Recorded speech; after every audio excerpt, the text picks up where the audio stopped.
Eh bien bonsoir à tous, bienvenue dans ce premier épisode de NBA Actu, l'émission qui retrace la NBA semaine par semaine. Alors vous l'aurez compris, la NBA a repris la semaine dernière et toutes les semaines on va faire un point sur les actualités. Vous allez le découvrir au fur et à mesure dans les émissions, mais on va les découper en 4 parties. Les performances, le classement, les potins et la question. Je vais pas tout vous expliquer maintenant, vous allez voir ce que ça donne, on part tout de suite pour les performances.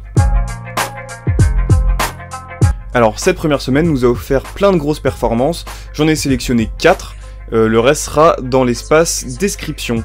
On commence tout de suite avec le premier joueur qui nous a livré 2 des 4 performances dont je vais vous parler, c'est évidemment Stephen Curry. Alors Steph, il adore les Californiens parce qu'il a commencé contre les Lakers avec un triple-double, voilà, un triple-double à 21 points, 10 passes et 10 rebonds. Cochon. Ensuite, il enchaîne contre les Clippers avec 45 points et 10 rebonds. Voilà, merci Steph. Alors on part sur la troisième perf du coup, qui nous a été livrée par Monsieur Lonzo Ball lors d'un match entre les Bulls et les Pels, pour lequel il nous a livré un petit triple-double aussi, rien que ça, à 17 points, 10 passes, 10 rebonds. Alors c'est une nouvelle aventure pour Lonzo aux Bulls, pas mal de gens étaient excités, pas mal de gens se posaient des questions, et je pense que là il a fermé beaucoup de bouches, à voir par la suite, mais pour l'instant Lonzo c'est régalade, vraiment. On va terminer ce point performance avec les New York Knicks qui ont tapé les Celtics, et on a 2 joueurs qui nous ont filé des grosses perfs, je parle de Julius Randle et Evan Fournier. Alors le premier il nous fait un 35 points, 9 passes, 8 rebonds, et Vavan, lui, il fait 32 points, 3 passes et 6 rebonds. Alors oui, il y a eu d'autres grosses perfs qui seront développées dans l'espace description, mais j'avais envie de parler des Knicks en dernier, parce qu'il y a Evan, oui, vous allez dire que je suis un chauvin, et je vous dirais que je vous emmerde. Voilà, si vous voulez checker les autres performances, vous pouvez aller donc dans l'espace description, et nous, on va enchaîner tout de suite avec le classement.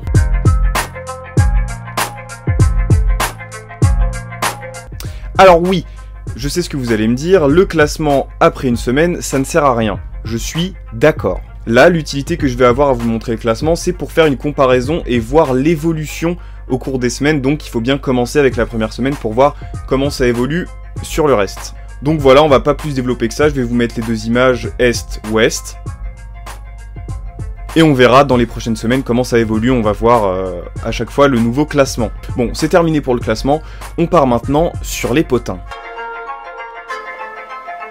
Alors oui, vous l'attendiez sûrement, on va parler du bif entre Anthony Davis et Dwight Howard. Alors qu'est-ce qui s'est passé? Pendant le match contre les Suns, on a pu voir sur le banc des Lakers, Dwight Howard et Anthony Davis qui voulaient se mettre des gouaches, ils voulaient se castagne, et du coup le banc a dû les séparer. Alors jusque là, on n'avait pas énormément d'infos sur pourquoi ils se sont tapés.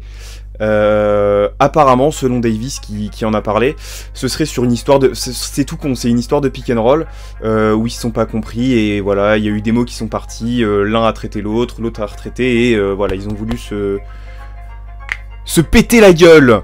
Moi j'ai ma petite théorie, je pense que Dwight Howard a le seum de pas être dans le top 75. Bon, on va pas plus développer que ça sur les Lakers parce que on va peut-être en reparler dans la question. On enchaîne tout de suite sur le dossier Ben Simmons pour lequel on a eu des petites news. Alors non, il n'est pas encore transféré, par contre on a eu des déclarations de Joel qui n'en finit plus de retourner sa veste. Alors oui, après le match contre les Hawks en playoff, Joel a laissé entendre que la défaite serait due au comportement de certains qui prennent pas des lay-ups ouverts, etc.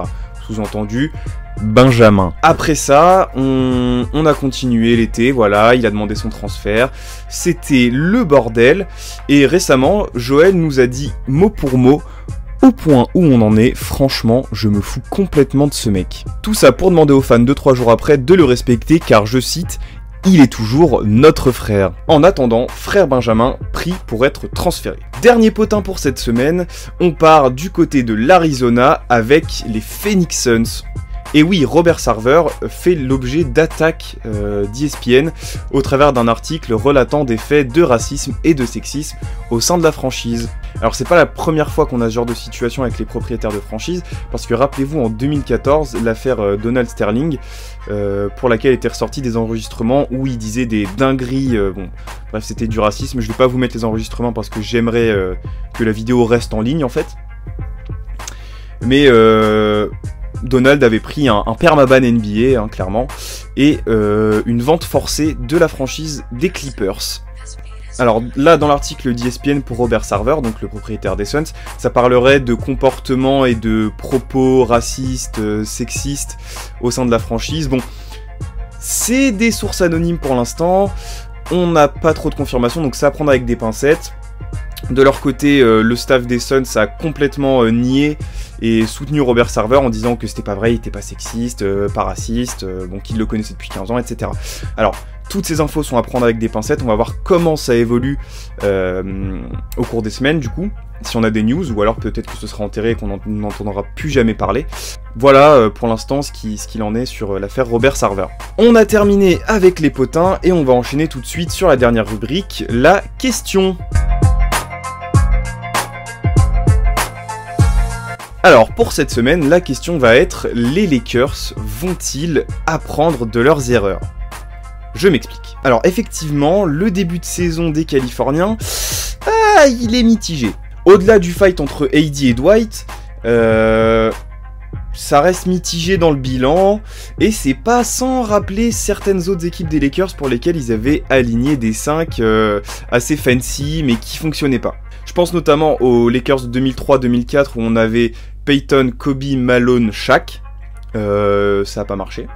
Et les Lakers de la saison 2012-2013 avec Nash, Kobe, Gasol et Dwight, encore lui, pour qui ça n'a pas marché non plus. Pas de conclusion hâtive, hein, ça fait une semaine que ça a repris, calmez-vous, mais on peut quand même émettre des petits doutes et je comprends que certains aient la rage hein, du comportement de certains et du bilan. C'est pas incroyable. Alors on va attendre la suite pour voir ce que ça donne, on va pas les enterrer maintenant parce qu'on connaît LeBron, tout ça, leadership. Faut juste se remettre en route, on va attendre. N'hésitez pas aussi à répondre à cette question, donc les Lakers vont-ils apprendre de leurs erreurs? Parce que personnellement je trouve qu'il y a un schéma qui se répète, c'est deux bons joueurs qui gagnent un titre, et ensuite on veut faire une addition, et bim, dans le cul, ça fonctionne plus. Et ça on l'a déjà eu 2 fois, donc avec l'addition de Peyton et Malone, et de Nash et Dwight. N'hésitez pas aussi à réagir aux potins qu'on a vu tout à l'heure, donc l'affaire Robert Sarver, l'affaire Ben Simmons, et du coup si vous réagissez aux Lakers, les deux sont liés. Pour ce qui est des perfs, je sais, j'ai pris celle que je voulais et insultez-moi pour ça, j'adore, vraiment, allez-y. De toute façon, on peut pas tout prendre parce que là, certaines sont faites dans des défaites, d'autres sont pas assez importantes par rapport à ce qu'on a eu, donc je vais en développer certaines autres dans la description, mais je vais pas mettre les meilleurs perfs de chaque match, c'est impossible. Voilà, n'hésitez pas à liker, partager, vous abonner, tout le tralala, ça fait plaisir. En attendant, j'espère que vous kiffez bien cette reprise et qu'on va avoir le droit à une très belle saison.